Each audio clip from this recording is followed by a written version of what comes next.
we didn't give up on those dreams, but actually we really needed to go through this process to grow into the kind of person that can hold the energy for the original dreams.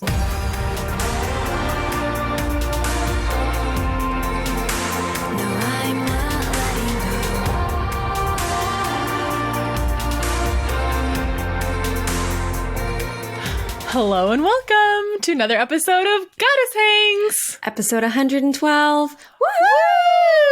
112. We made it. We've done it. Again. 112. Again. The girls are back. I'm Sadie. And I'm Juliet. Obviously. And we created the Goddess Hangs podcast to inspire you to live magically. Ooh. And we have a really fun episode planned today. We've been having a lot of like full circle moments lately, sort of coming back to where it all began. So we're going to give you we've talked a lot about our journey since we started the podcast, but we haven't shared that much about before we met each other, what we were manifesting back then, and how we're kind of coming back to those big dreams we had a long, long time ago. It's going to be fun. But before we dive into that, Juliet, what's new with you? Earthquake! I'm so sad I missed it. I love earthquakes. As long as they're not too bad and they don't hurt anybody, of course. Have you been in a big one? Like pretty big, but not like big enough that anyone got hurt. Oh, okay. So I remember being a little kid in the 94 earthquake, and it was horrifying. Yeah, no, I don't want a big earthquake. I like the little ones, but that you can feel them, you know?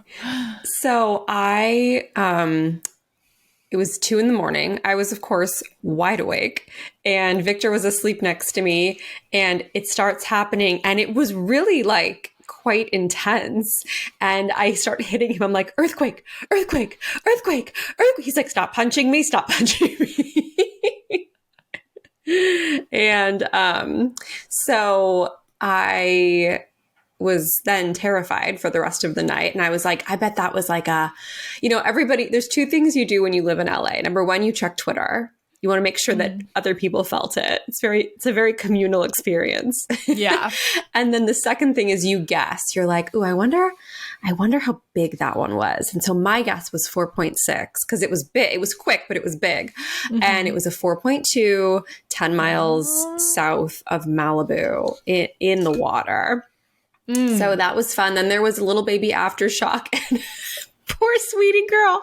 I went to get her this morning. She had I think stress pulled out 2 of her biggest feathers. I was like, you poor thing, I'm so sorry. If I could control the movement of the earth, I would. Anything for you. So she's been a little rattled today, but then my sister, my dad, my mom and I were texting until 3 a.m. because we're all night owls. So it was kind of cute in that sense, but everything's okay. Nothing fell over. Good. It just was loud and felt like, a semi truck hitting your home, and then it passed. Yeah. I just, we don't have earthquakes. Oops, I keep hitting my desk. It's making the whole camera shake. We don't have any earthquakes in Wisconsin. So when I experienced my first one, it was so thrilling. And I've only had ones that are big enough to feel, but not too big where they're really scary.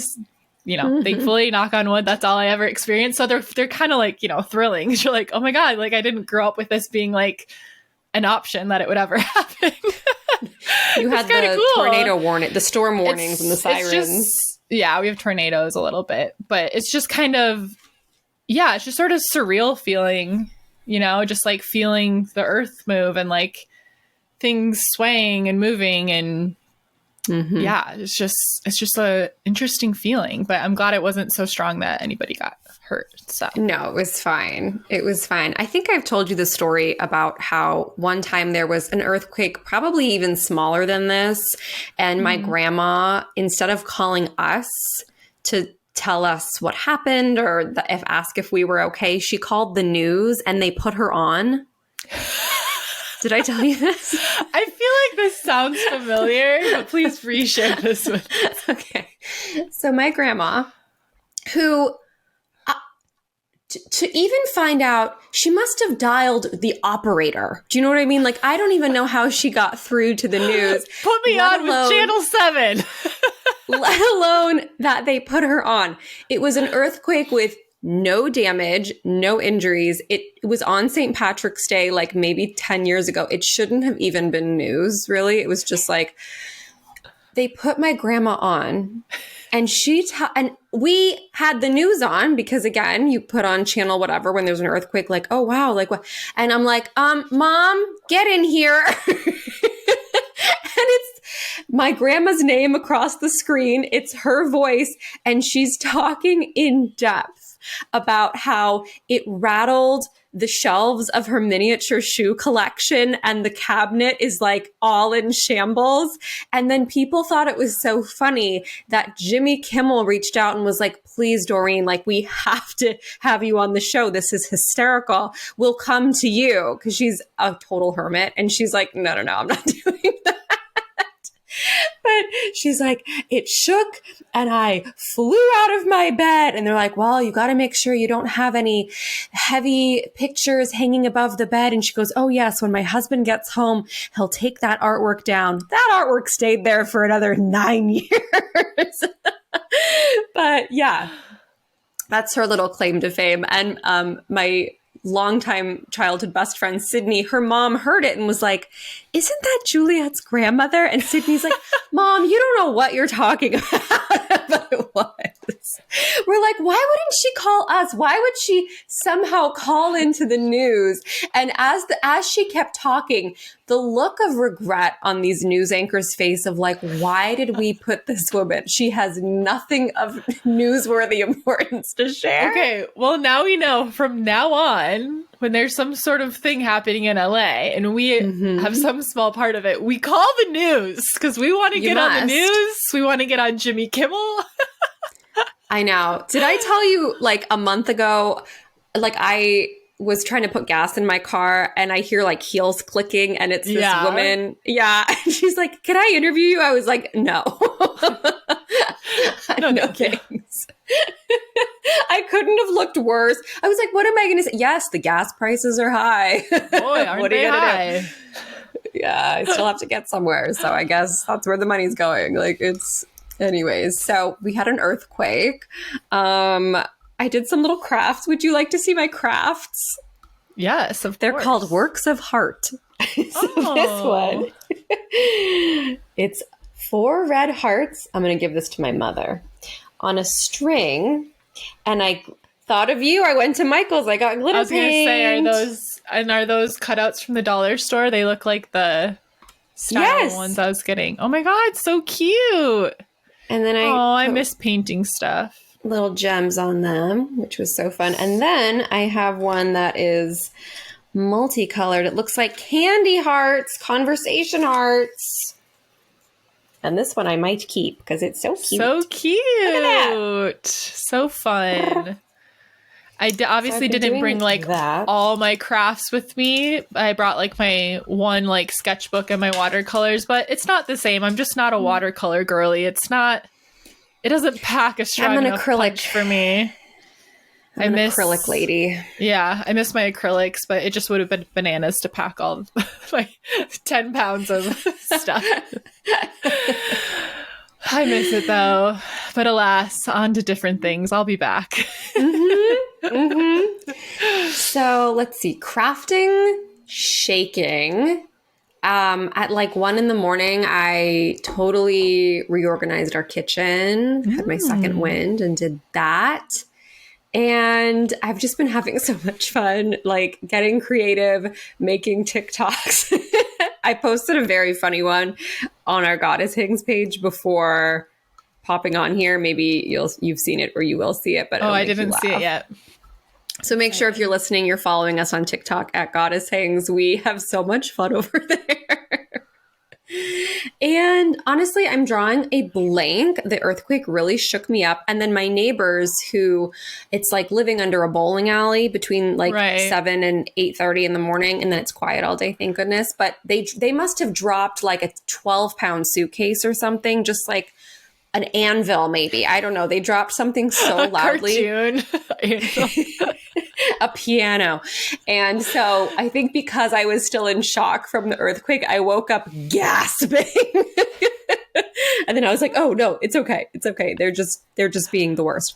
So I just have this image of like Roger and Jessica Rabbit living above you. And I feel like that would explain all of the sexy time noises too.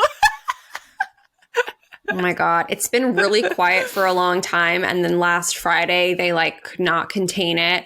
And then they were late for work. So it was like the loudest finish of life. And then putting on the boots and the heels and running. And they were like running through the house. Oh no, I forgot this. Running back. I was like, is this real? Is this really happening? But, oh, here's some tea. So last month there was an HOA meeting, and I've never gone to the HOA meeting. I love, this is so suburban of me.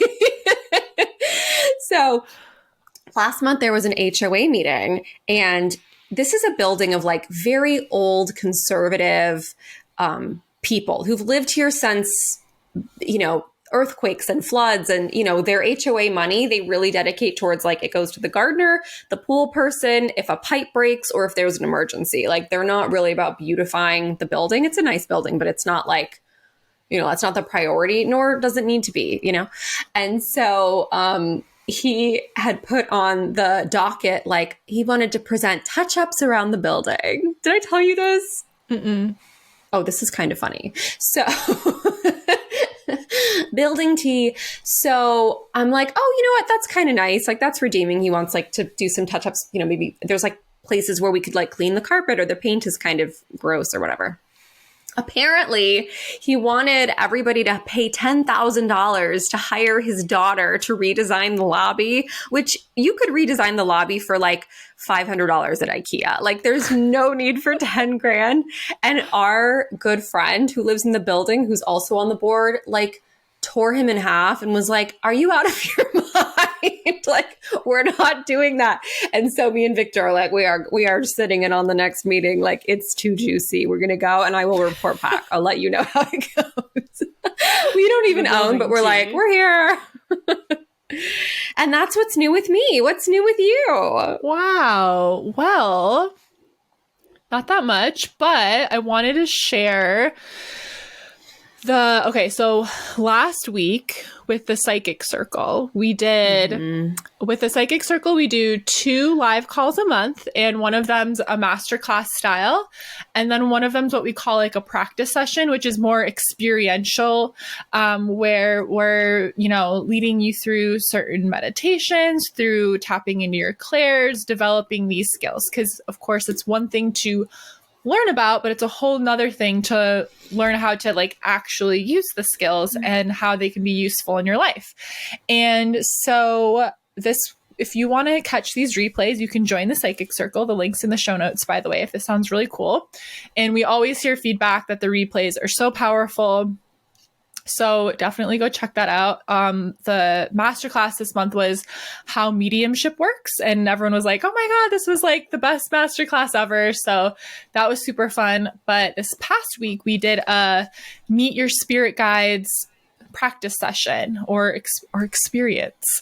And so Juliet led this meditation, and I've talked about my spirit team before on the podcast. I have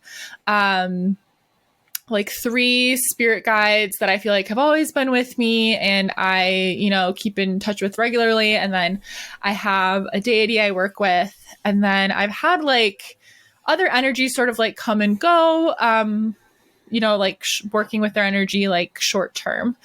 And so we're doing this Meet Your Spirit Guides meditation that Juliet's leading, and so great, by the way.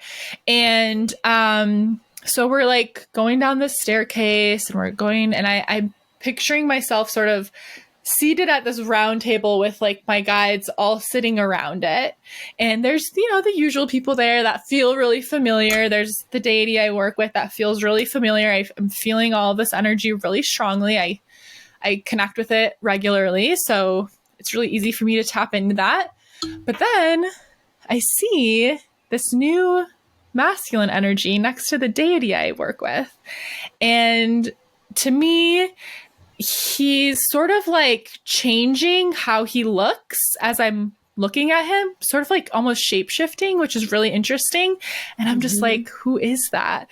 So I'm just trying to hold into the energy, not get too into the ego, but sort of the like true form, or the form that he wants to present to me the longest, is sort of this like boyishly handsome young man with like curly hair or whatever. But we're sitting at this table, and then Juliet's sort of saying like, go over to this bench and connect like one at a time with whoever's there. And I feel like the deity that I work with regularly turns and is like introducing me to this new energy. And I hear very clearly that this is Hermes, who the only thing I know about Hermes is that he's like the messenger. I'm thinking of like the movie Hercules, where he's like zipping around, like giving messages. I know nothing else about this energy, and I'm like, okay, but it's always kind of fun to like know nothing. So I'm just like, all right, so I'm sitting on the bench with Hermes and just sort of feeling. And to me, in my, my sort of what I know about him, I'm like, okay, he's a messenger. Maybe he's going to help take our message and like spread it farther or something like that. And, he feels very mischievous. And like I said, like he keeps kind of like changing what he looks like to me. He feels a little mischievous, very playful, but like really fun. Like I'm excited that, he's here, he's introducing himself to me, or rather that the deity has introduced us, connected us, which is really interesting. And so this whole meditation felt really good. And then of course, afterwards, I'm like, immediately got to go Google. What's Hermes all about? What's he the god of? Why would he come to me? And I was mind blown. I was like shook. I was like sweating. It was so bizarre. And since then, like all of these interesting synchronicities have popped up. But the biggest thing that was mind blowing to me was that when I looked up Hermes, yes, he's like the messenger of the gods, and he's able to go in between the three worlds, which would be like, you could think of it as like the heavens, and then like the earthly realm, and then the underworld.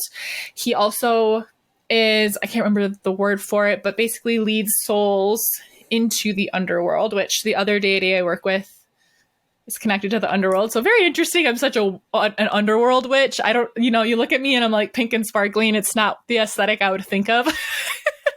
You're thinking of an underworld witch, but it kind of makes sense. It's about transformation, and I, really love transforming other people's lives. But anyways, this is the craziest thing. It says he's the god of travelers. Of course he is. I have never heard this in my life before, but the god of travelers is like, Sadie just bought her one-way ticket. She's about to embark on this journey. I got to go work with her. So that was bizarre. And I also learned that his staff is like the symbol for modern medicine, where you see the I don't know how to describe the thing with the stuff around it, whatever. And I have seen that in my meditations so many times over the past couple years. And I always try to look it up, and all that comes up is like healthcare medicine. And I'm like, okay, like maybe I need to go to the doctor. I don't know. So that also like sent full body chills, because I was like, I have been seeing that in meditation and I had no idea. And then it's just been like so weird. Like I'll, sometimes I like to like, if I'm scrolling on TikTok, I'll like find a really interesting one, and I like to like, as one does, pop into the comments, and I'll see like a username with Hermes in it, or someone comment the name for in some sort of context. Some guy's handle that keeps popping up on my For You page all of a sudden is like Hermes the Cynic or something. Like it's just bananas. And so I'm really interested to explore this more. But just like so wild how it's just like those moments where you're sort of like reaffirmed and believe on an even deeper level. Like, of course we believe in all this. So when you have something that shocking where you're just like, holy shit, like I did not know any of this. And this entity, this energy is coming to me. So that was like really, really cool. That was so cool. And I've been sort of just tuning into his energy during meditation and trying to learn more about him.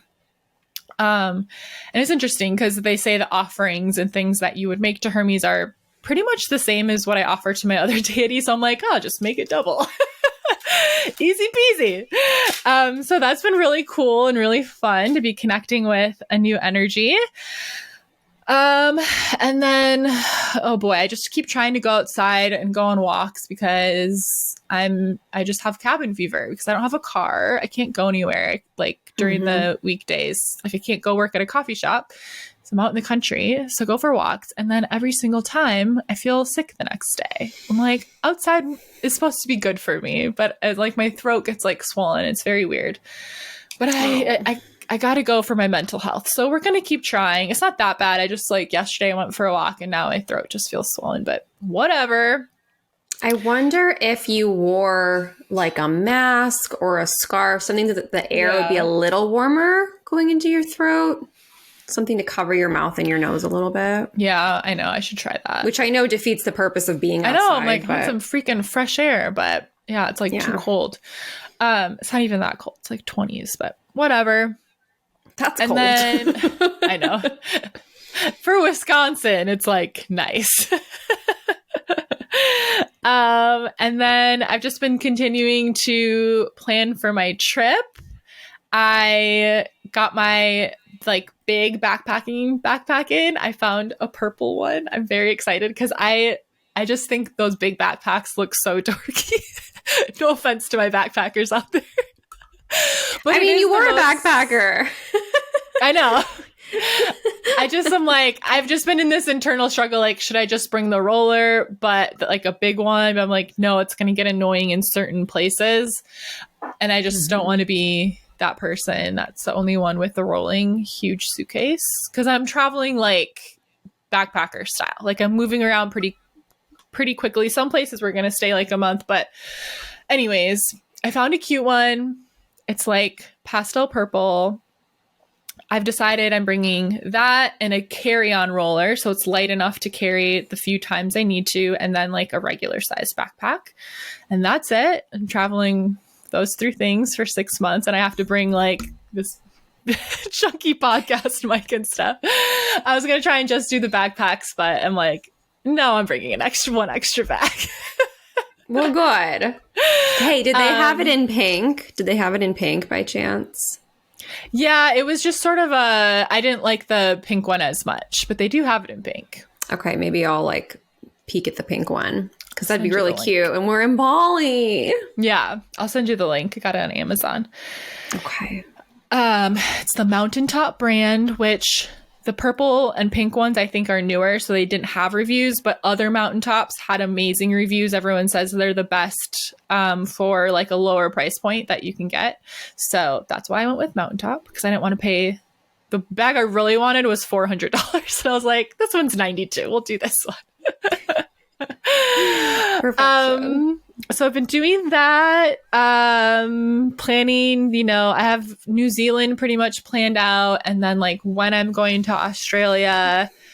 And then we're just kind of figuring out the rest of the leg of the trip. One thing I think we're going to do that I'm really excited about is we're going to be going to South Korea, and I think we're going to spend a whole month there, and they have this really cool, so we're signing up for Workaway, which is like you can work in exchange for staying somewhere for free. And my cousin and her friend, they're not both my cousin. My cousin and her friend are doing more workaways than me because I have to manage my time. Like I have other work to do. But this workaway is really cool. So it's meant to be like a social way for people to practice their English, but you're not like teaching like classes. So basically you can stay at this place and you're in charge of like a little bit of cleaning around the place that you stay, sort of like a hostel.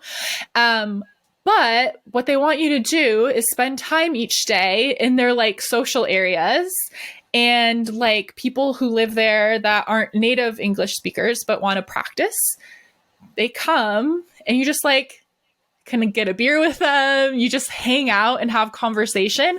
And that's like what they want you to do. So it's like such a cool concept, and you're not like, you know, working a lot. So I think we're going to do that. And the sort of the cool thing is just like, you're really getting, you know, the full experience of like meeting people from there and like learning about their lives, and they like throw parties, and they do like events where they like take you to go do stuff. And I'm really excited about that. So yeah, so South Korea is sort of planned out. I just don't know when exactly that's happening. But yeah, lots of fun stuff. And that's pretty much what's new with me. Just counting down the days. As of today, it's 39 days. We're in the 30s, folks. Yay! And when this episode drops, it'll be even less. That's as of recording day. It'll be like 33 days or something, 34 days when this drops. Sure. I'm very excited. I can't count in my head, so. Me either. I'm like, calculating. It's not my gift. Not my gift. Oh my gosh. So exciting. I'm so excited. So exciting. Oh my goodness. Well, is there anything else new?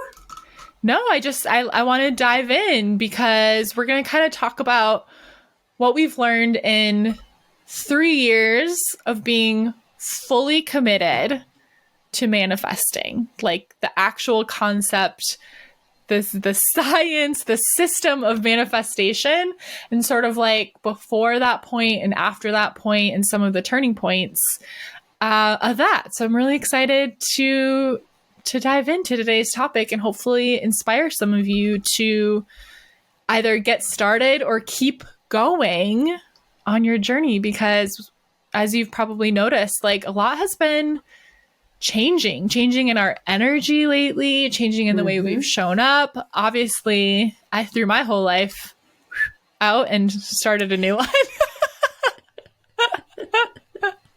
Bravely, we all know that. beautifully.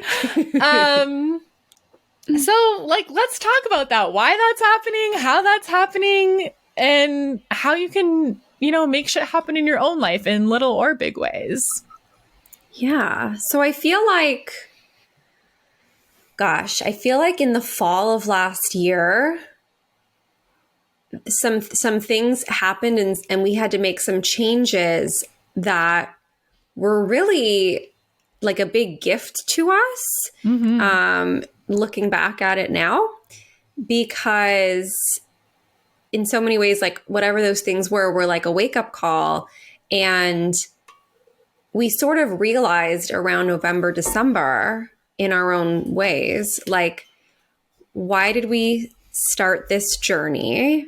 Why did we start this podcast? Why are we here? Why are we even doing this? And are there dreams that we've sort of either left behind or like placed on a shelf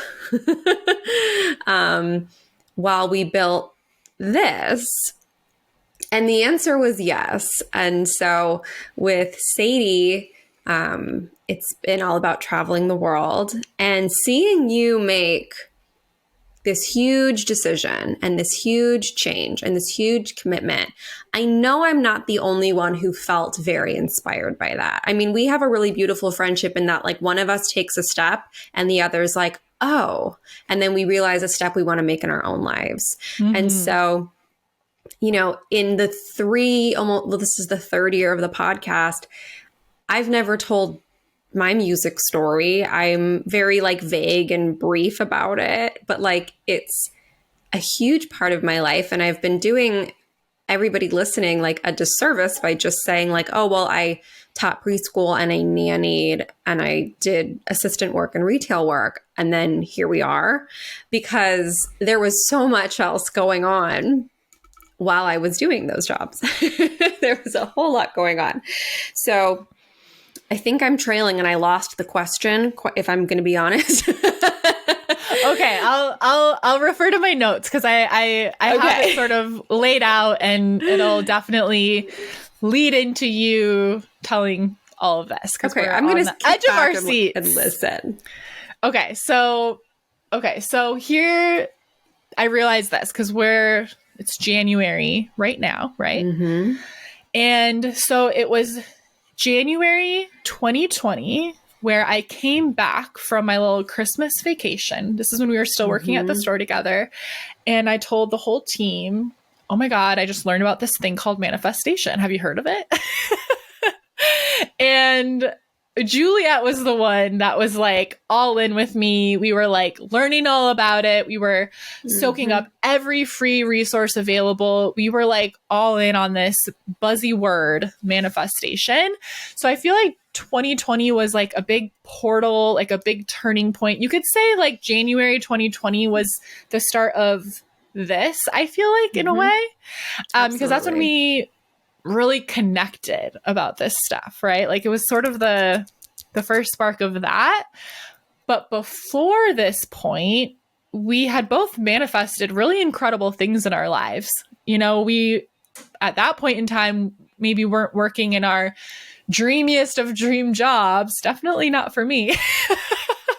And we hadn't, achieved all of the great things we dreamt about, but we both had manifested like a lot of cool things in our lives. Even though we didn't know like the concept of intentional manifestation. And so like Juliet created incredible achievements in her music career.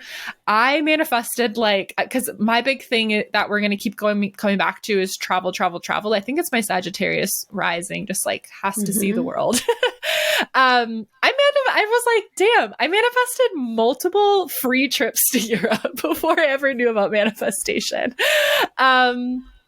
And we both created a lot of good in our lives and manifested a lot of good in our lives before really understanding these concepts fully.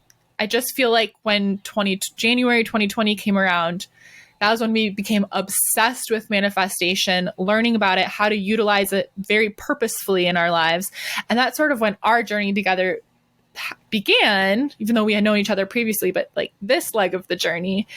And we have such incredible like grit and purpose when it comes to manifestation now. Like we will never give up. We are so committed. We know how it works. We know how to make it work in our lives.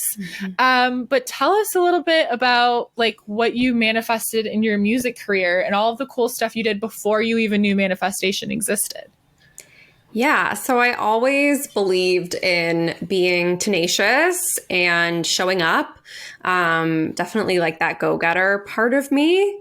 And so when I was 17, I was networking on MySpace Music. I was getting people to come in from out of town and play shows with me. And I would like wheel and deal and book these. I mean, from the time I was a teenager, I was like booking venues, and they would always, LA is the town of pre-sale tickets. Like, okay, cool, you can play here, but you have to sell 30 tickets. And if you don't sell them, you have to owe me the rest of the money. And I always found, I have never sold a single pre-sale ticket. Over 10 years, I always found a way to be like, no, actually, let's just do it this way. And we'll split the door like that. I mean, I was a business person from the time I was a teenager. When I was 17, because of these people that I invited in from out of state to play with me, I had this wider vision. I was like, I'm going to invite them to play. I'm going to fall in love with one of them, and then I'm going to end up on their record label. And it happened exactly like that. I mean, the relationship was extremely short-lived. It was maybe 2 months, but I did end up on my first record label deal when I was 17 with songs that I recorded by myself, like with my dad in our house. I mean, we didn't have a recording studio. We had like an old Zoom recorder and GarageBand, you know? And so that was so exciting to tell my friends like, oh, I just signed a record deal. And it was really, really thrilling. And then I was on that label for a year, and they were just in another state. They were in Arizona. So there wasn't much we could do for each other. Like I totally fit in with the roster, but like I was in LA.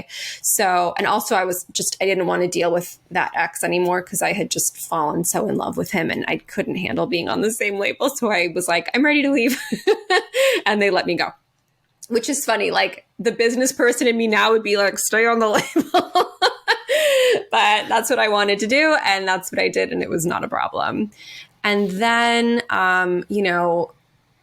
18, 19, 20, 21, I was booking and playing all my own shows. I always made friends with bands with big followings, and I would put them on right after me. So I would position myself. And no one taught me this. I just knew, like, I didn't care about headlining. I always wanted to like stack a show where the headliner would go right after me. So all of their audience, and then I would push the show back about 30 minutes. So all of their audience would discover me, right? And it worked really well. And then I would build up. I mean, I had shows sometimes where like almost 100 people would come. Like I became like kind of popular in the Valley. And then around 21, I became obsessed with Hotel Cafe because that's where everybody at a moment in time got their start. The Lumineers, Mumford & Sons, Adele, so many people's first show in the United States is at Hotel Cafe. And so I auditioned. I applied to work there just so I could meet the owner. And we had an interview, and then I was like, oh yeah, I do music, by the way. And then that opened up a whole door there. I've always known how to get in. So I was featured there a lot of times, and I opened for Sara Barielles. I was on a bill with Joshua Radin. Back when I was 18, my song ended up on K-Rock, which is like the biggest rock station in Los Angeles, which then other stations picked it up. And there's a city in Peru where I ended up in like top 10 radio. And so they think I'm a huge deal in Lima, Peru. Oh my God, I mean, they're completely confused. And so I just always kept like anything that seemed impossible, I would just find a way.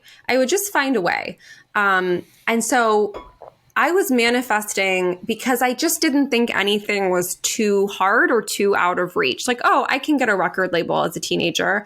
I mean, and my whole music career, I've never had a manager. I've never had an agent. I used to fake being my own manager for a while because it would get email responses. I'd be like, hi, my name's Elliot. I represent Juliet. And then people would respond, which maybe, I mean, so many people do that. So, but even that, I was like, oh, I guess I need a manager. Okay, I'll just be my own. So I did that for a long time. And then I moved into the songwriting space. Before that, I was playing shows with HAIM, like in backyards. And I sat my uncle down who worked at, he worked at William Morris. He was the vice president of William Morris at the time. For many years, he was the agent for a lot of big acts. And you think that would have helped me in some way. But I think one time he sent one of his interns to my show, and that guy gave me a business card, and I never talked to him again. So it's not like there was a like a nepotism thing going on. I wish that there wasn't. But I sat him down. I was like 18 years old, and I was like, I'm playing shows with these girls named HAIM. They're going to blow up. They're going to be huge. Like, we should start a label. We should do something with them. Because they were playing the same backyards I was. And so that was where sort of like that psychic intuition was kicking in at a young age. And then they, of course, have blown up, and they're amazing. I always found a way in. There was one group of this one promoter used to put on the best shows, and like hundreds of people would come. And so I decided that I would reach out to him and offer to volunteer to photograph for free.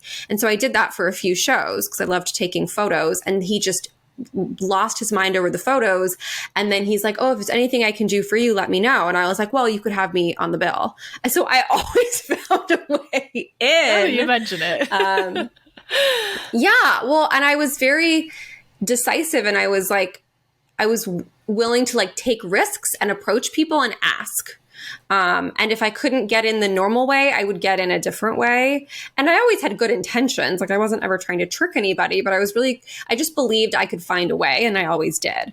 And then like my mid-20s, I focused on songwriting for other artists. I was always the only writer in the room that didn't have a manager or a publisher. I just slithered my way in, based on like my talent and my merit. And so that was always cool. I had songs. I had a song that was picked up by the Chainsmokers. They recorded it and then they didn't put it on the album. It was like, ugh. And that happened a number of times. But I was always just like, I want to be in music. I want to figure it out. I want to find a way. And for the most part, I always did. But I still felt very capped by a ceiling. I mean, even Sesame Street, a couple years ago, I sent a cold DM to somebody who worked at Sesame Street, and that got me like 3 amazing jobs there. Like, I'm willing to reach out and do what it takes. Like, and I think for some people, that's the hardest part. Like they won't even make the move. They talk themselves out of it. My challenge, which is now not a challenge anymore, I've just decided. My challenge up until 2020, and even up until a little bit more recently, was I can get into these rooms, but how do I have more staying power? How do I break my own glass ceiling? It's like I could do it, but I never felt like I felt like people who got a Grammy, like knew something I didn't know, had something I didn't have, people who could perform for thousands of people. I'm like, oh, well, I'm not like that. Right? So what manifestation and everything that we've learned over the past 3 years has done for me is so valuable. And it's why I'm obsessed with talking about it and teaching on it and doing this with you, because I still, as much of a go-getter as I still was floating around in this energy of, if it's meant to be, we'll see, I'll try. It was still a little bit of a wishy-washy energy. I still had beliefs like, oh, if I was prettier, this would have happened by now. If my face looked like this, if I could sing like this, like just these things that ultimately aren't true. Yeah. Like that's just ultimately not true. So, I'll popcorn over to you because I want to hear your journey. But what I will circle back to later is that for me, the biggest thing that changed, and that I'm like doubling down on this year, is the decision, the decisiveness, the belief of what's actually possible. And if I can't get fully behind, like, I could win a Grammy one day, if there's still something in me that tightens, what beliefs do I need to work through? As opposed to just letting it be tight and just accepting that, well, it probably won't happen. There's so much mindset work, right? And that so much of everything is the energy. And if you don't really fully believe that something is possible, you can take all the action steps in the world and you're going to hit a wall. And I believe that's what happened to me. I believe that I could take all the action steps. I could give it my all. I could achieve things in music that so many of my friends that I started out with were constantly like, you did what? You figured out what? And I still would feel like I hit a wall. And so that's why this year, it's like I am I am reviving my music. I've let it sit on a shelf for a couple years. I'll like throw out a song and then disappear. I'm going all in. Seeing you choose to follow your passions and travel the world, I was like, I still see women on stage with confetti falling from the ceiling and my heart breaks because I want it so bad. So why am I not pursuing it? So that's sort of been my experience and my journey with it. but I am really proud of what I did, sort of blindly moving around and not understanding what I was doing. I still accomplished a lot. Yeah. And I, at some point I just felt like, oh, well, I must be too old. The ship has sailed. Like, no one cares anymore.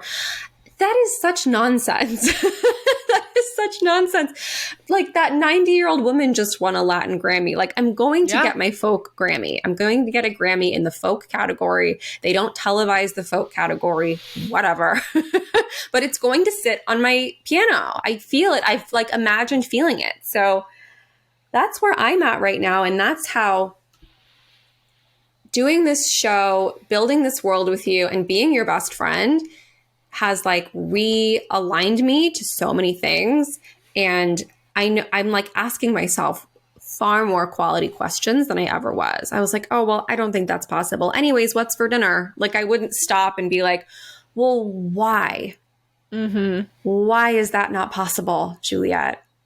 I have friends, I have peers that have Grammys, that are #1 Billboard producers, and you've probably not heard of them. Do you know what I mean? They're not all Taylor Swift. Yeah.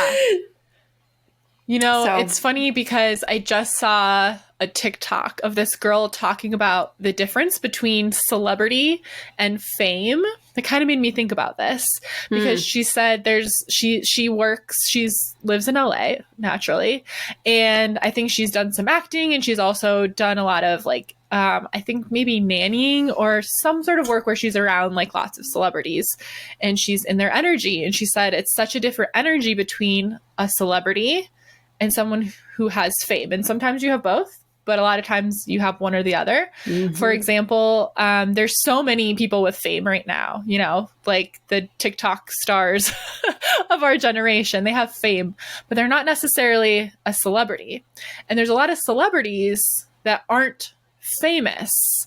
They're incredibly successful. When they walk into a room, they're known in their circles, but to a broader, world perspective, most people would say, who's that? And I got to thinking about that and like embracing like my own like celebrity energy, and like, oh, we're celebrities of the witch world. Why not? Yes. And how that's such a cool way to look at it.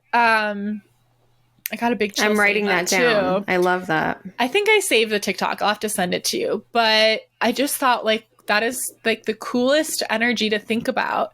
And celebrity or fame, there's not one that's better than the other, but celebrity is really an energy and identity versus, she said, celebrity is an identity and fame is a resource like money. You can trade fame for things. Like you can trade fame for a free stay or free products or things like that. But celebrity is more of the identity. So working on that identity can then, expand your fame if that's what you desire, which I thought was really cool to think about.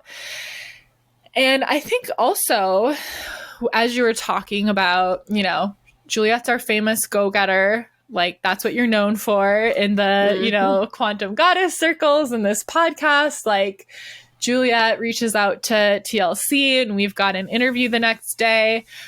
And how we've together also had so many experiences of like getting in the door, but then it not really like going past that, which we've discussed as one Hollywood. It happens to everyone. It's not, something that's only happening to us. So we don't have to take that personally, but also just makes me think about how, with the knowledge that we do have of the manifestation process, really understanding that like we are able to reach up into that energy. And now it's our job to learn to maintain that energy. Right. And so it's like it's one thing to like feel like really confident and really good when, I don't know, something really great happens, or you go on an amazing vacation, or, we get hired for an amazing gig and we're on top of the world. We're like, oh my God. But how do you maintain and hold that energy in day-to-day life? Do you still think that way about yourself? Do you still feel that confident? Or is it dependent on going viral on TikTok or getting a DM that said, you changed my life, or getting hired for the gig, or, you know, getting a meeting in this space? So it's like really about learning. Like, yeah, there's been times where I certainly feel like a celebrity when my shit's popping off on TikTok, or we're literally giving psychic readings for some of the most famous people from TikTok, or whatever it is, right? It's easy to feel celebrity then, but can I feel celebrity when I'm stuck at home for days on end? Can I still hold that energy? And when you learn to hold your energy on those normal days, those mundane days, then when you get put in those rooms, in those situations, I think that's when shit's going to happen. And so that's sort of the challenge. And that's where I think we are stepping into right now by rediscovering some of those dreams. We're learning how to, like, that's our normal energy. That's how we feel all of the time, rather than dipping into it and coming in and out of it. I think that's sort of like one of the big things that we're stepping into this year that I'm noticing. Oh my gosh. I could not agree more. I'm like bubbling as you say this. Well, it's that, what is that quote? Like, if you're always, what is it? You don't have to, if you're always ready, you don't have to get ready. Like, if you're just ready. Something like that. Like, I don't know the words either, but I understand the sentiment. Oh my gosh, celebrity. Maybe should we change our bio to celebrity witches? I was thinking about it on TikTok. I was like, celebrity psychic witch. Maybe, why not? Let's do it. Great. I know. I just changed mine to say lucky witch. I love it. Because I'm like, well, and I think another thing you said that really stood out to me, and I think this is like a module or something in Activate Your Magic, or we talk about it, is like, the quality of your life will depend on the quality of the questions you ask yourself every day, period. Because our life is a series of questions. Should I get out of bed now, or should I press snooze? What should I eat? What time should I leave for work? How should I react to this? How should I react to that? How should I spend my time? Our whole life is just a constant stream of questions. So we got to learn to ask ourselves quality questions, because you ask a shit question, you get a shit answer. Like, that's it. We have to learn how to reframe that conversation. So I love that point you brought up too, of just like the quality questions will change your life. Well, I forgot to mention in the What's New with Me, I went to lunch with Brynn Daylor, who we've had on the show. She does the sex and love coaching. She is amazing. And then she brought her friend Samantha, who runs and owns Zen Boss Academy. And the three of us sat down for like an hour and a half. And I was so transformed by this conversation that I had to come home and take like a 2-3 hour nap.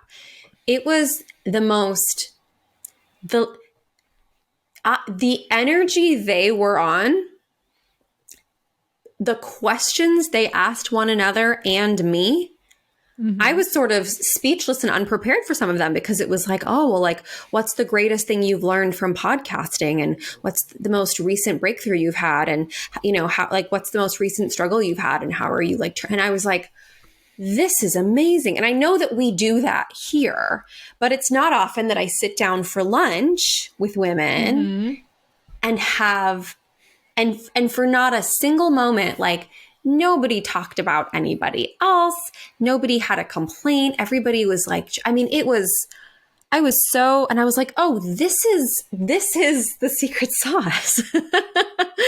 This is what, you know, what we do. But to see it play out in front of me was like, oh, this is why this is so powerful.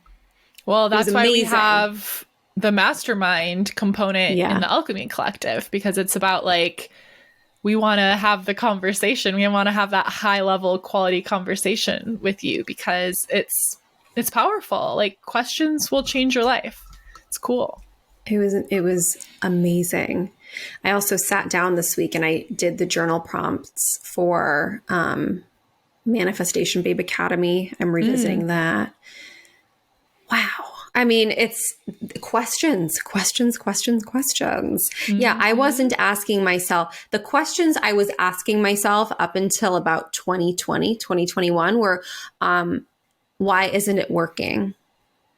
Why aren't I blank enough? You know, that's not really, why does this happen to me? Why do they have it and I don't? That really is, it's human and normal. Do not ever shame yourself for asking a question like that. You're not ruining your manifestation process by having a normal human thought. But it is important to become observant and think, is that a question that's going to catapult me into clarity and a realization and a new energy level? Right. Or is it just going to sort of keep me where I am? And yeah. Ooh, celebrity witch. We know some people who call themselves celebrity something. We could do it. Why not? How hard could it be? Your new favorite celebrity witches. Inspiring you to live magically. If you're on YouTube, so you can comment, drop a comment what your celebrity status is. I'm sure we've got celebrity goddesses here, celebrity witches. Like, what celebrity are you claiming? Or DM us on Instagram. I want to hear like what kind of celebrity you're claiming. Celebrity artist. I want to hear about it. Celebrity It's psychic. so funny too, because, you know, I always sort of wanted to make like Forbes 30 under 30. And I know like way too many people who have. Like I can be like, oh yeah, this person, I know this. It's like very, I've met so many people who've made that list. But the thing about being 31, it's like, you know what, there's no pressure anymore. Let's just be celebrities. I've outgrown the list. Pressure's off. We'll get the 40 under 40. Sure. I'll take the 90 under 90. Whatever. My day is coming. I love My day it. is here. So go on. So I was going to say, like, in pretty much exactly 3 years, yes, we were manifesting amazing things before, but the energy has completely shifted. And so I would argue that we've manifested in 3 years such huge, profound, miraculous things that it's very clear, it's very obvious that manifestation works. And we've created lives that once felt impossibly out of reach. I couldn't even conceive of everything we've got going on here in January 2020. If you were like 3 years from now, January 2023, this is where you're going to be, I'd be like, back home. But about to embark on a journey like that, and I'm, you know, and like I can work, and that's what all the stuff that happened in between. I did that. I did what? I was where? I signed what kind of contract? I mean, I wouldn't have been able to possibly conceive of how that would happen, how little old me, made it happen. The mindset wasn't there. The energy wasn't there. And you know, some part of me feels like, oh yeah, 3 years is a long time, but like that's a blink of an eye. Like that in the span of a lifetime, how much we've done in 3 years, and not even, because we didn't start our business in January 2020. That's just when we realized that people taught manifestation and started using these principles in our lives. In 3 years, that's bananas. No, 3 years is fast. I mean, think about, middle school, that was a blink of an eye. That was 3 years. And what really changed? You got a little taller, you got a bra, you know what I mean? Like, got your period. A lot, actually, but I was already done growing in 6th grade. Well, my middle school was only 7th and 8th grade. It was only 2 years. Basically, well, this is a terrible example. Doesn't apply to me, but it applies to literally everybody else. I've been 6 feet tall since I was 11. No, just you kidding, buy a hair straightener. I mean, I don't know. Like what the past 3 years, January 2020, I was living at home with my parents. What was I doing? I was working at the store with you. I was driving out I was living in the Valley, working in Santa Monica, driving to Silver Lake to be with Victor, and then driving home. If you understand the layout of Los Angeles, it is one of the worst configurations. Both of us and have I was just crazy dealing commutes. with it. Yeah. Yeah. So I would also like to ask everyone listening a question. Okay. Where could you be in 3 years if you went all in today? Like, if you were like, oh my gosh, my new obsession, or I'm recommitting to the obsession, or I'm doubling down on manifestation. I'm going to learn everything possible. I'm going to make it work in my life. I'm going to hold the energy. I'm going to be like go-getter Juliet. I'm going to meditate every day like Sadie. I'm going to do it fucking all. Where would you be in 3 years? And you have no idea, because what you think is a fraction of what will manifest in 3 years. You have no idea. And then the other question I want to ask you is, where will be if you don't, if nothing changes? And that question always scares the fuck out of me. I'm like, absolutely not. I am not staying the same. I stayed the same for like a decade. I did some cool things, but I always came back down to this place where I just felt powerless. I felt so low. I felt so anxious. And so just like the world was against me. Like other people got to build businesses and manifest cool things, but not little old me. Absolutely not. No. Well, there's that. What powerful, talk about quality questions. Love that. I also realized, and this seems like an obvious one, but sometimes the thing that we have the most resistance to, the most like jealousy come up about, is the exact thing that we need to do. So for instance, I think I've chatted about this. There's a girl who moved out to LA. I think she was 19, started a TikTok, went all in, won a Grammy. And in that time, I hadn't even made an account. And I was like feeling bitter. And I was like, no, Juliet, you're not allowed to be bitter unless you do the same thing and go at it all. You can't be bitter if you don't go all in. Yeah. You're not allowed. And that changed my life, because I was like, well, I guess I better be the person who posts 3 to 5 times a day. And it's like that resentment and that icky feeling goes away, because you're like, well, I'm no longer sitting on the sidelines feeling gross. I'm on the field. Maybe I'm not making any touchdowns, me and my sports metaphors, but I'm playing. I'm out there. There are grass stains on my pants. Like, so that's been huge for me. And Sadie and I have been on like such a fun campaign, I guess, a fun mission. And visibility was hard for me last year and even the year before. And you all know it took me quite a minute to come forward and like blend my passions and come forward and say, I'm psychic, I'm a witch, without kind of dying inside. Like, it was terrifying. I was like, oh, it's going to ruin everything. It didn't ruin anything. It made everything better and brighter and more unique and exciting. And so, but our fears are valid and they're normal. And it's very ego driven. We want to stay the same because what we know is safe. And so, visibility is scary. That's a question we got asked in the Alchemy Collective. Like, how do you move through fear around visibility and being seen and feeling stupid or being laughed at? And the thing is, like, you will feel stupid. People will probably laugh at you and maybe find you cringy, but there's not a chance in this universe that you're going to get where you want to go if you don't move through those feelings. Like, there's no shortcut around it. And so I've just completely embraced it. I know you have too. You've been inspiring me very much. And oh my gosh. Yeah, it's been a joy. It's been a joy. It's so funny because I have a note in my phone of like, maybe I could make a post about this, but I had this thought the other day. I guess this is more of a tweet. Maybe I need to tweet it. But I think that our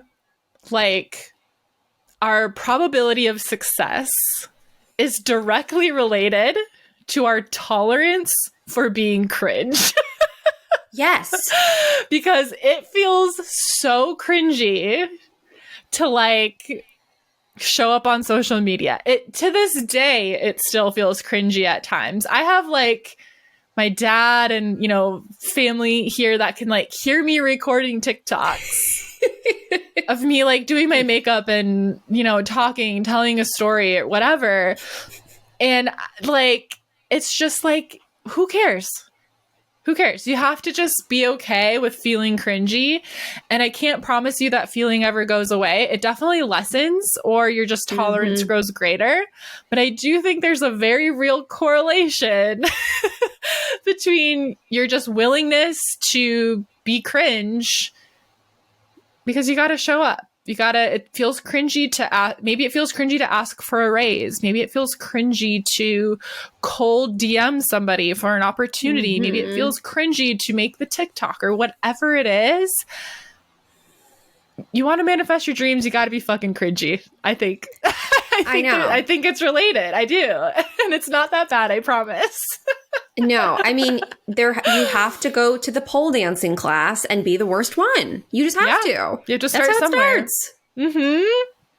Absolutely. Oh, and I think, I think in the same way that cringiness is like deliciously. So we have divinely delusional, like hot and cringy, or like deliciously cringy or something. Deliciously cringy. I love it. Oh my gosh, I'm writing these down because cringy and hot and cringy. I like hot and cringy. Cute and cringy. Cringy cute. I have some merch ideas. You know, I'm just thinking of things that are non-negotiable for a lot of us. Like, a lot of us have to get in the car and drive to work. Like, there's, as much as maybe we don't like it, like that's how we get to the job and that's how we do our job, whatever it is. Or you have to, I don't know why, like I've now started to look at like being cringy and being visible as like having to go buy groceries, having to drive somewhere. Like there's just no shortcut. And I think that was a fear of mine, because I wanted to be like this cool indie songstress fairy. Like, that is out the window. I can't, like, because first of all, that's not really my whole personality. Like, I'm a total goofball, and I'm not mysterious. I'm really not. I mean, if you know me in real life, and even here, I've opened up a heck of a lot, but it's fun. Like, reframing things is everything. That's a big thing that manifestation has awoken in us, I believe, just reframing. And I'm really going to start moving through the world like I'm a celebrity witch. I just think that's so fun. I mean, what are the other celebrity? I mean, was Elvira wasn't a witch, was she? She was a mistress. No, she's the mistress of the dark. Yeah. So, but she, you know, she's got witchy vibes. Well, technically, if you watch the movie, her great aunt is a witch and gives her her book, and so she actually is. But you know, the Elvira not in the movie. Yeah, she's not really a non-fictional witch. She hosted those, you know, cheesy horror movie hours. She wasn't really a witch. What a job. Like, I know, so cool, right? Amazing. I mean, look at our job. I know. It's so cool. I wake up every day, truly, and I'm like, one of my biggest dreams my whole life was to have no alarms. Like, that was my ultimate freedom, was like, I just get to wake up when I wake up. And for me, that's usually around 11:30. And every day that I just get to wake up, and I'm like, oh my gosh, I get to wake up at 11:30 and give my bird a little belly rub and then just be magical all day. And that's what I do for work. That's so cool. Oh. So cool. But we had to believe that was a reality. And if we, you know, before we even sat down to record our first episode, I remember Craig was like, you know, girls, it might take like at least 3 years for anybody to find it. Like, you really got to, and you and I were both like, no, I think it's just going to work. It kind And it did. And it continues to grow and be amazing. So thank you, everybody who listens. And, we've had the pleasure of talking to so many of you in our DMs or in our membership spaces. But if you've never, ever, ever said hi, know that you're always welcome to. And we do really, really appreciate you. Yeah. Okay. So I want to talk a little bit about going back to like my original dream, the story behind that a little bit too. Okay. So I was always obsessed with travel. We're tired of hearing about it, Sadie. We know you're going on a trip. She just wants to leave. But since I was little, I was like, I want to go to Europe. I want to go to South America. I want to go to Asia. I want to go to everywhere. And my mom was the same way. Like we always talked about like, oh, after I graduate college, we'll take this big, like, 2-week, 3-week European vacation together. Like it's going to be so amazing. And we would just like, sit with wine or sit with coffee. And like, we would just like fantasize. We would talk about it all of the time. And then she passed while I was still in college. So I was like finishing up college. I stopped college for a little bit because she was sick. And then she was on medications and stuff, so we couldn't go. And then, of course, she passed. And this was like devastating to me. I just felt like, of course, she's in spirit. She can, she can go zip around Rome if she wants to, whatever. Like she's not worried about not having had that human experience in this lifetime. But it was so hard for me. I felt so disappointed that she never got to do that. Like that was both of our big dream. And like, we had taken some like resort trips down to Mexico and like, done like Florida and like little trips around the US, but we had never done like, she was like, I want to like do like the backpacking trip where you like live it, like you're not just staying at a resort and not going anywhere. And so this obviously even added more passion to this already, big passion I had about traveling, because I was like, I have to do it. Like my mom didn't get to do it. And it was so devastating, but it really like just planted this seed in me of like, you never know. You don't know how long your life is.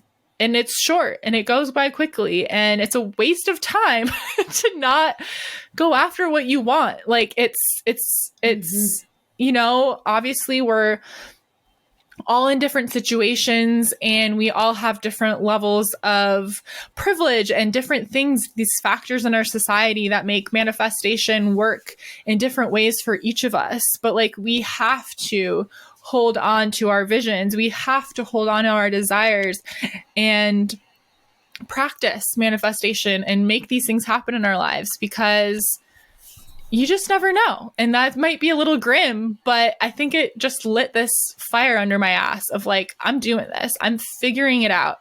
And like, I got this much time. I don't know how much more time. I'm not going to waste it anymore. And so I went on my first backpacking trip about 8 months after she passed, and a friend reached out to me and said, I'll buy the plane ticket. Like, let's go do this. And I was like, oh my God, thank you. Yes, let's go. And that was like about a 6-week trip. And so that was the longest trip I ever went on.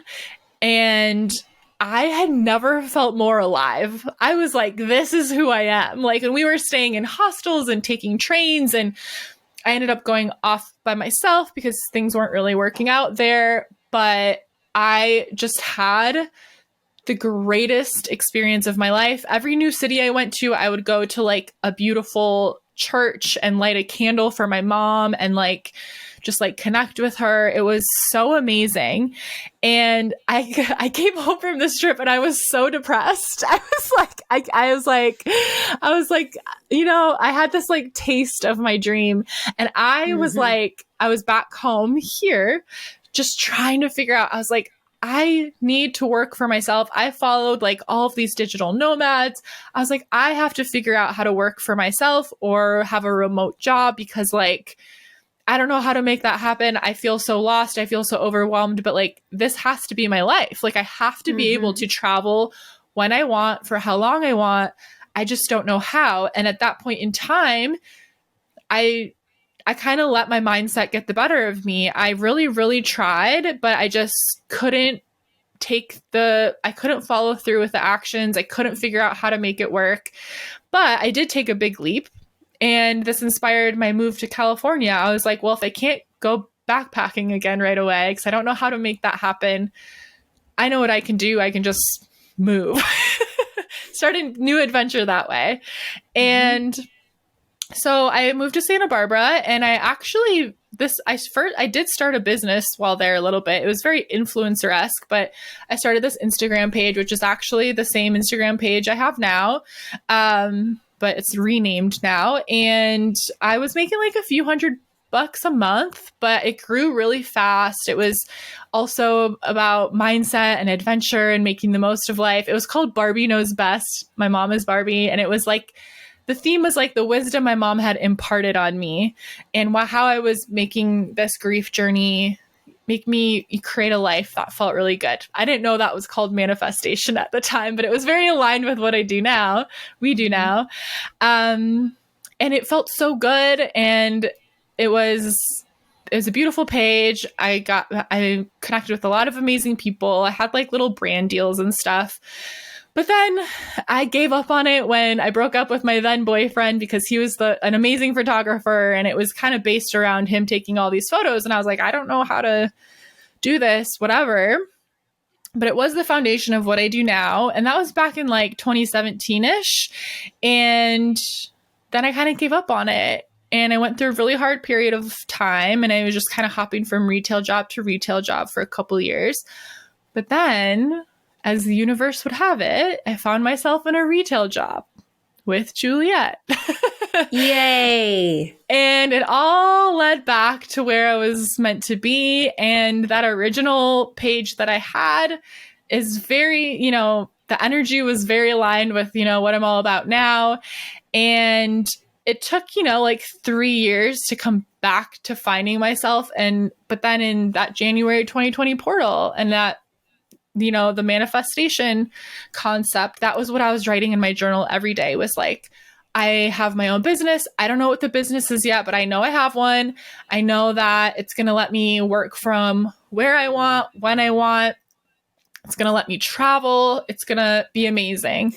And so that was sort of the original dream, the original basis for me of wanting to have a business, was to have this freedom. And it started out with a mindset. Truly, it was always there. And I think I was kind of reflecting on how it's interesting how we spent these 3 years together in this portal. We knew each other like 3.5 years, and like two and a half of the years are like us in business together. And how at the same time we're coming back to the original dreams. And it's kind of like literally exactly 3 years after finding manifestation, and how intuition is the key role in the manifestation process that is allowing us to like come back to where it all began, and that we didn't give up on those dreams, but actually we really needed to go through this process to grow into the kind of person that can hold the energy for the original dreams, if that makes sense. Absolutely.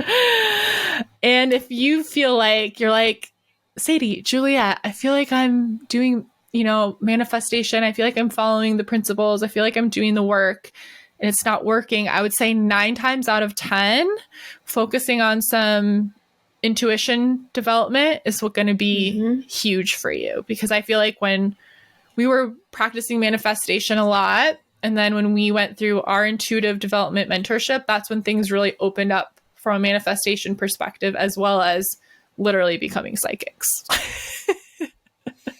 Yeah, it's almost like we had to detour for a little bit. Really lean into our witchhood.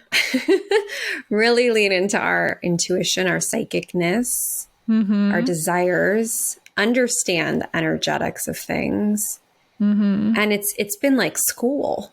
It's been like an education. learn how to build and run a business, right? Mm-hmm. It's been amazing. It's been amazing. And it's so cool that it's like some things didn't work out how we thought they would, but I don't think we were energetically ready for them. Mm-mm. In a way that I think we are now. If I do say so myself.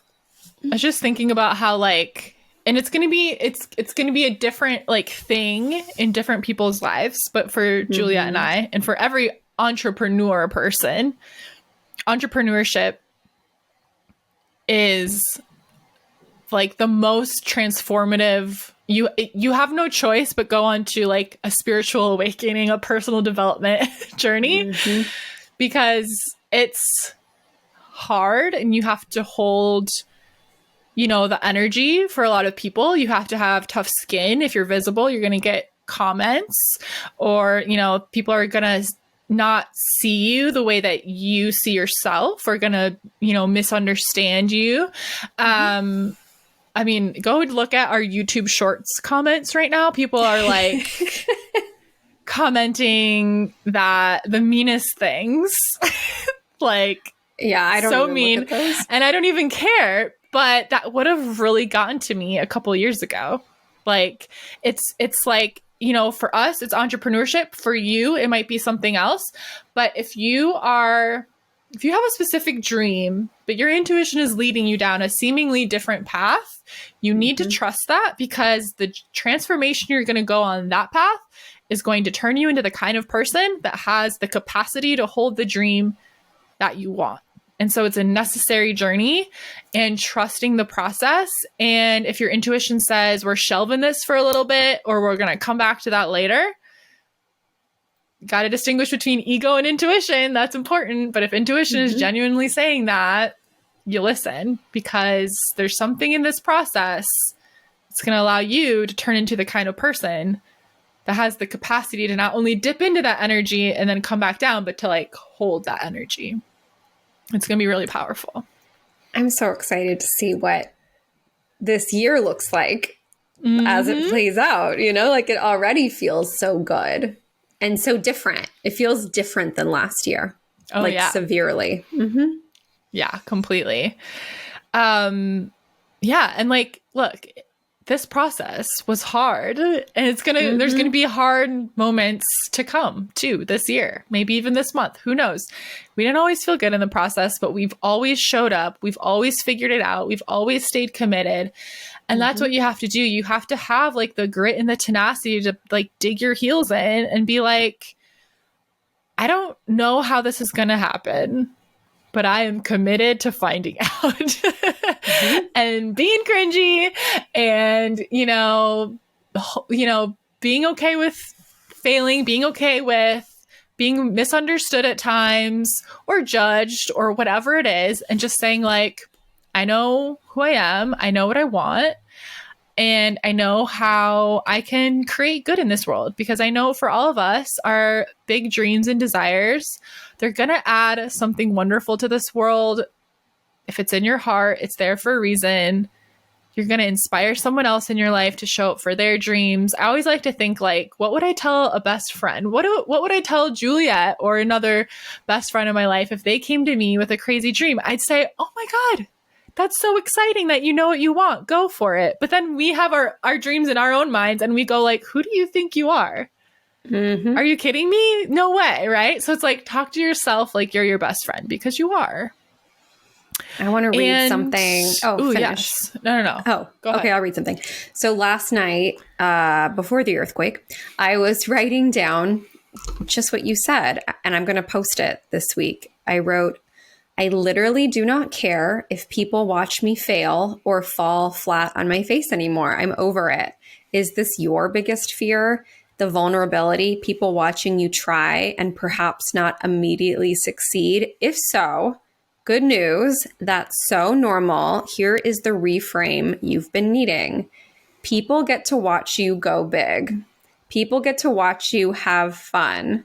People are inspired endlessly by your vulnerability, passion, and bravery. And honestly, at your funeral, they will literally talk about how iconic and aspirational you are.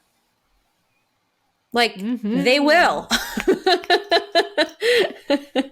They'll say, you know what? Juliet really went for it. What they won't say, I've told you this when my grandma died. Beverly never complained. They will not say that at mine.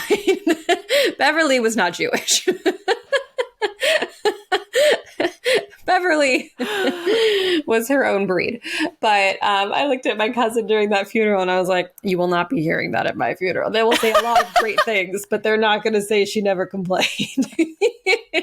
It's cultural. It's cultural. So, yeah. Ooh, I've loved this episode. What were you going to say before I talked at the same time as you? I was just going to say that if this episode is really lighting you up, then you need to join the Alchemy Collective because it's all encompassing. And if specifically when you heard that intuition is a key role and you were like, oh, and that lit something in you, you can join the Psychic Circle. But I would recommend the Alchemy Collective because it includes the Psychic Circle, because intuition development is such a key part of manifestation. And the Alchemy Collective is this group mentorship setting where you can ask Juliet and I questions.